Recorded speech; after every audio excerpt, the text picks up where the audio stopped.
আসসালামু আলাইকুম প্রিয় দর্শক বন্ধুরা, আজকে আবারও নতুন একটা ভিডিও নিয়ে চলে আসলাম আপনাদের সামনে। আজকে আছি আমি আলমগীরদার বাড়িতে। আর যে যে সমস্ত কবুতরগুলো দেখতে পাচ্ছেন, এই যে সব সবুজ সবুজ ম্যাটরাসিগুলো, এগুলো সব আজকে 8টা নিয়ে আসা হয়েছে। এই যে পিঞ্জরা, এই পিঞ্জরাতে করে নিয়ে আসা আছে, সবগুলোরই পাখা কাটা হলো এখন।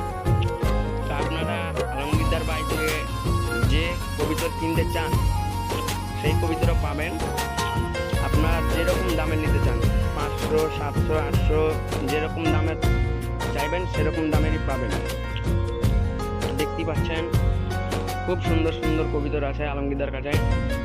সব ম্যাটরাসি কবুতর আছে, সবুজ আবৃত কবুতর আছে। এই যে সব এই সবুজগুলো নিয়ে আসলো, ম্যাটরাসিগুলো। তারপরে আলমগীরদার খাঁচাগুলো দেখতে পাচ্ছেন, অনেক সুন্দর। আপনারা যে যেখান থেকে ভিডিওটা দেখতে পাচ্ছেন আমার এই ফোন নাম্বারে ফোন করবেন, কিন্তু আমরা পার্সেল করে পাঠাতে পারবো না। যদি আশেপাশে হয় তাহলে